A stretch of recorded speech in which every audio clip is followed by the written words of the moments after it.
Hello friends, this is इनके Mishra and you are watching इनके Mishra classes. आज इस वीडियो में आप सीखने जा रहे हैं हिंदी से अंग्रेजी में अनुवाद कैसे करें, how to translate into English language. बहुत ही आसान है क्योंकि हम आपको बताने जा रहे हैं बिल्कुल तोड़ करके, समझा करके, क्योंकि ट्रांसलेशन की प्रक्रिया दो प्रकार से होती है अगर प्रैक्टिकली बोला जाए तो। क्योंकि आप इनिशियल स्टेज में होते हैं तो आपका ट्रांसलेशन का प्रक्रिया आसान भी होता है और बहुत ही लंबा सेंटेंस हो जाता है। जैसे आप देखेंगे कि वह डरने लगती है और मैं भी, मतलब क्या हुआ कि वह डरने लगती है और मैं भी डरने लगता हूँ। सेंटेंस का रियल मीनिंग ये है। और जब आप ट्रांसलेट करते हैं तो क्या करेंगे, जैसे आप बोलेंगे she begins to fear and I also begin to fear, आप ऐसे बोलेंगे। लेकिन जब थोड़ी बहुत इंग्लिश आ जाती है तो आप सोचते हैं कि सेंटेंस कुछ मज़ेदार हो। ट्रांसलेशन जब करते हैं आप सोचते हैं कि हिंदी से इंग्लिश में ट्रांसलेट करें तो आप सोचते हैं कि आपका सेंटेंस कुछ एडवांस हो, कुछ बेहतर हो, ताकि लोग देखें तो लगे कि अरे कोई एक्सपर्ट लिखा है। ऐसा विचार उन लोगों को ज़रूर होता है जो थोड़ी बहुत इंग्लिश जान लेते हैं, और उसी चीज़ को हम बताने जा रहे हैं ताकि आप किसी भी सेंटेंस को बेहतर तरीके से कैसे लिख पाएंगे। वह रोने लगती है और मैं भी, इसका मतलब वह रोने लगती है और मैं भी रोने लगता हूँ। कैसे सिंपल तरीके से और एडवांस रूप में हम किसी भी हिंदी सेंटेंस को इंग्लिश में लिख सकते हैं, अभी देखिए, क्योंकि इस वीडियो के अंत में आपसे क्वेश्चन भी करेंगे। अगर छूट गया तो आपका आंसर बिल्कुल गलत होगा, आप इसे नहीं समझेंगे तो आपका आंसर बिल्कुल गलत होगा। इसलिए एक एक सेंटेंस को समझिए और मेरे पूछे गए सवाल का सही जवाब दीजिए, ताकि मुझे लगे कि आप सीखते हैं, आप कुछ कर रहे हैं, आप समझ रहे हैं, आप राइटिंग स्किल को बेहतर कर रहे हैं, आप ट्रांसलेशन सीख रहे हैं। तो चलिए अभी शुरू करते हैं। तो यहाँ पर देखेंगे वह डरने लगती है और मैं भी, या फिर वह रोने लगती है और मैं भी, मैं मुस्कुराने लगता हूँ और वह भी। अगर इस तरह का सेंटेंस हो, डबल सब्जेक्ट हो और पहला सब्जेक्ट जो काम करता है दूसरा भी वही काम करता है, सेम काम करता है, दूसरा भी सेम एक्शन दूसरा भी करता है, तो अब क्या करना है, उसके लिए अफर्मेटिव सेंटेंस और उसके बाद एंड सो का प्रयोग करेंगे, फिर हेल्पिंग वर्ब और उसके बाद फिर सब्जेक्ट। क्योंकि इस सेंटेंस में डबल सब्जेक्ट है, डबल एक्शन है, लेकिन सेम एक्शन है। अब क्या है कि लेकिन इसी को अगर निगेटिव में बोलना है कि वह डरने नहीं लगती है और मैं भी डरने नहीं लगता हूँ, तुम झूठ बोलने नहीं लगते हो, तुम झूठ नहीं बोलते हो और मैं भी झूठ नहीं बोलता हूँ। जब निगेटिव होगा तो स्ट्रक्चर बिल्कुल बदल जाएगा, एंड सो भी यहाँ पर नहीं होने वाला है। मतलब इसका निगेटिव सेंटेंस भी कुछ अजीब है, कुछ अलग है, और इसलिए कहते हैं कि एडवांस सेंटेंस अगर पढ़ना है, एडवांस ट्रांसलेशन पढ़ना है, तो फिर आपको कंसंट्रेशन की ज़रूरत है, पूरे एकाग्रता से किसी चीज़ को समझने की ज़रूरत है। तो पहले हम इसे देख लेते हैं, क्योंकि टोटल 4 स्टेप में बताने जा रहे हैं, 4 स्टेप में बताने जा रहे हैं। तो ये पहला स्टेप हुआ, जैसे वह डरने लगती है और मैं भी, इसे सही से समझिए क्योंकि कई मिस्टेक होगा यहाँ पर आपसे। वह डरने लगती है तो हम क्या करेंगे, हम लिखेंगे सी, और किसी काम को करने लगना तो बिगिन का यूज़ करेंगे।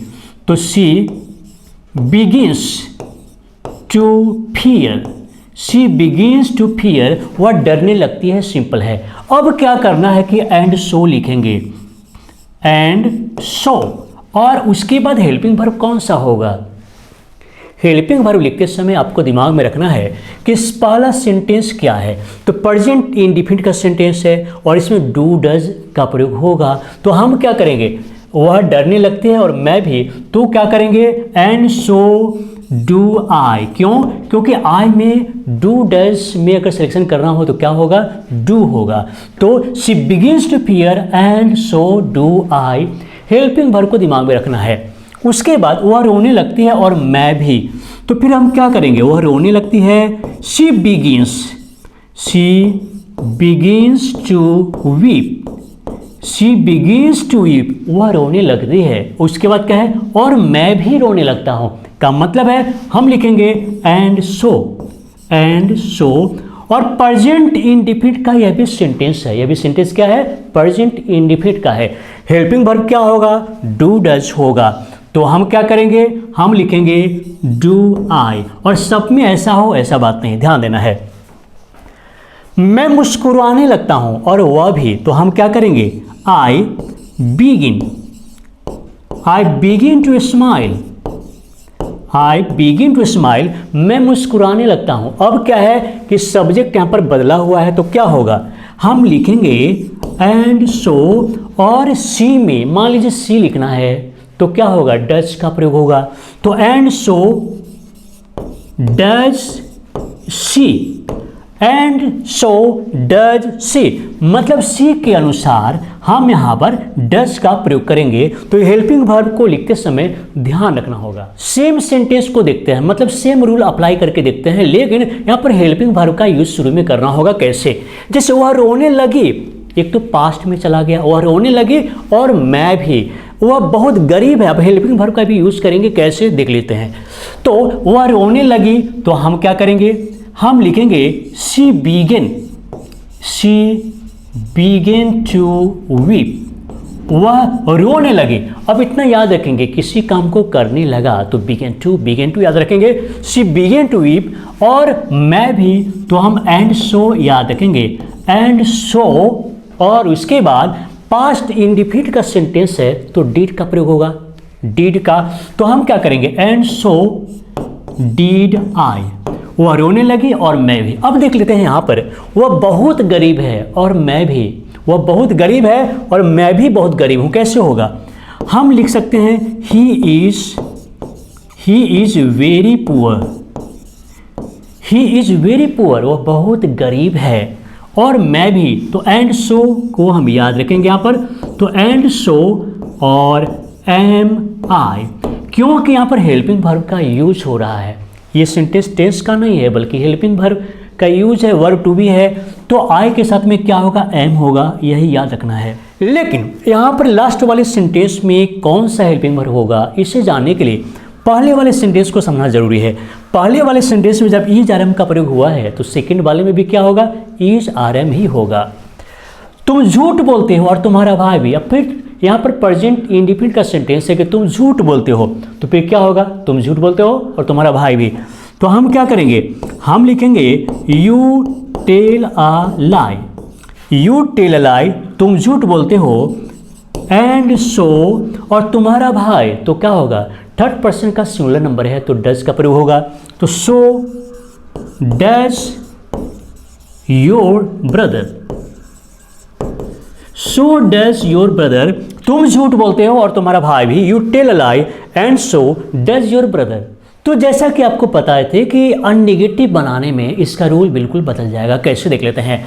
तो पहले हम निगेटिव सेंटेंस का यूज करेंगे और उस समय हमने एंड सो का प्रयोग किया था, एंड सो। लेकिन अब निगेटिव में क्या करेंगे, एंड नीदर का प्रयोग करेंगे। उसके बाद हेल्पिंग वर्ब और उसके बाद फिर सब्जेक्ट। जैसे तुम सच नहीं बोलते हो और तुम्हारा भाई भी सच नहीं बोलता है। कैसे होगा, तुम सच नहीं बोलते हो, you don't speak the truth, तुम सच नहीं बोलते हो, you don't speak the truth. और तुम्हारा भाई भी नहीं बोलता है, तो हम क्या करेंगे, एंड नीदर और फिर हेल्पिंग वर्ब का प्रयोग होगा। प्रेजेंट इंडिफिनिट का सेंटेंस है, डू डज का प्रयोग होगा। तो and neither does your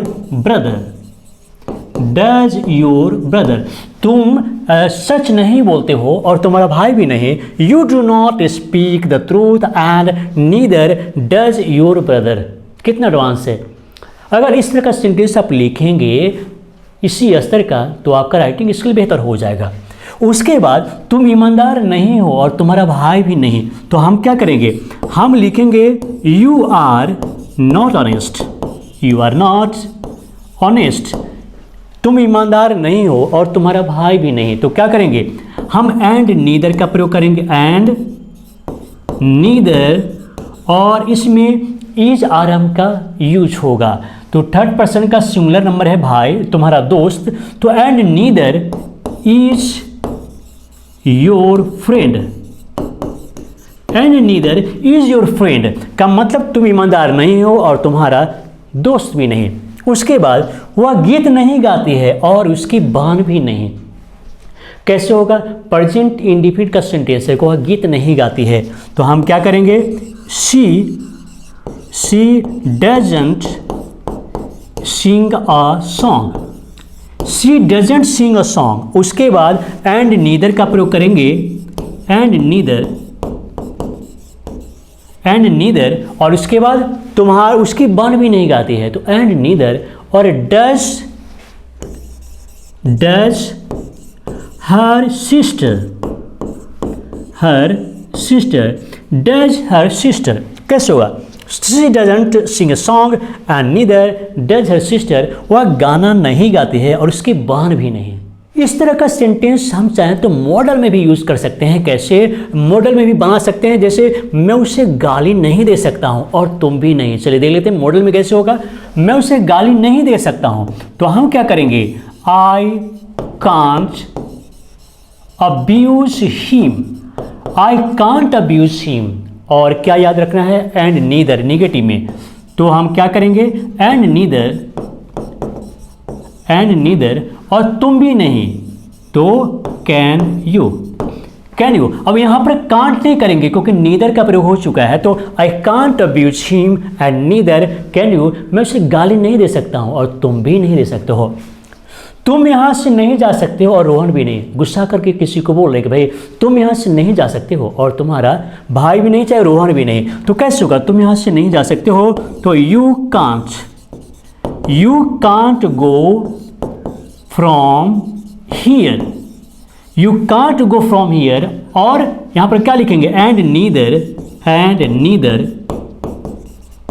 and neither, और रोहन भी नहीं जा सकता है। तुम यहाँ से नहीं जा सकते हो और रोहन भी नहीं। एंड नीदर कैन रोहन, क्योंकि यहाँ पर शुरू में कैन का प्रयोग हुआ है और इसीलिए सेकंड वाले सेंटेंस में भी कैन का प्रयोग करेंगे। मैं उससे नहीं भूल सकता हूँ और तुम भी नहीं। मैं उसे नहीं भूल सकता हूँ और तुम भी नहीं भूल सकते हो। तो हम क्या करेंगे? हम लिखेंगे आई कांट, मैं उसे नहीं भूल सकता हूँ, I can't forget, I can't forget him या फिर हर, आई कांट फॉरगेट हिम या फिर हर।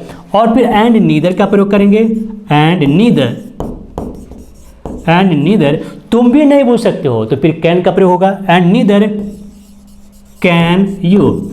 और इसी तरीके से जब भी किसी सेंटेंस को आप हिंदी से इंग्लिश में अनुवाद करते हैं तो फिर आपको इस प्रक्रिया को जानना पड़ेगा कि उसका कोई ना कोई एडवांस प्रक्रिया होगा और ग्रामर के रूल के अनुसार ही होगा, उसे समझना। लेकिन एक बात याद रखिए, कोई भी ऐसा ट्रिक नहीं है जिससे दुनिया का प्रत्येक हिंदी सेंटेंस को इंग्लिश में किया जा सके किसी एक के जरिए। सबका अलग अलग रूल ग्रामर के अनुसार है और सभी को जानना ज़रूरी है। इसका एक ही इलाज है, प्रैक्टिस प्रैक्टिस प्रैक्टिस। प्रैक्टिस कीजिए, समझिए। तो चलिए अब आपसे हम कुछ सवाल करते हैं। अब क्वेश्चन करते हैं आपसे हम, जैसे मैं ईमानदार हूँ और आप लोग भी, मैं ईमानदार हूँ और आप लोग भी, इसे इंग्लिश में कैसे बोलेंगे? बिल्कुल सिंपल है, क्योंकि हम जब भी आपसे क्वेश्चन करते हैं बिल्कुल सिंपल होता है ताकि आप सही जवाब दे पाएंगे, आपका आंसर गलत ना हो, क्योंकि गलत रहने पर थोड़ा सा दिक्कत हो जाता है, चेक करने में दिक्कत हो जाता है। तो आप सही सही लिखेंगे और इससे क्या है कि हमें चेक करना आसान हो जाएगा। तो मैं ईमानदार हूँ और आप लोग भी, सिंपल है। एंड सो का प्रयोग करेंगे। हेल्पिंग वर्ब क्या होगा ये आपको जानना है।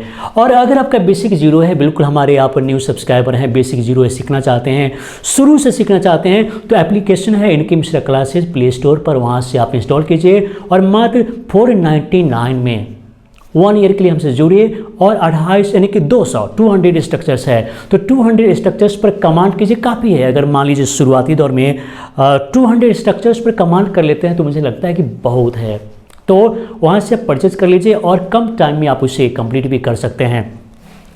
तो हम आपके एक एक कमेंट को चेक करेंगे, ज़रूरी है कि आप इसका आंसर दीजिए। हम आपके कमेंट का इंतजार कर रहे हैं, हम रिप्लाई ज़रूर देंगे। तो चलिए दोस्तों, इस वीडियो को देखने के लिए, लाइक करने के लिए, शेयर करने के लिए और इस चैनल को सब्सक्राइब करने के लिए आप सभी को बहुत बहुत धन्यवाद।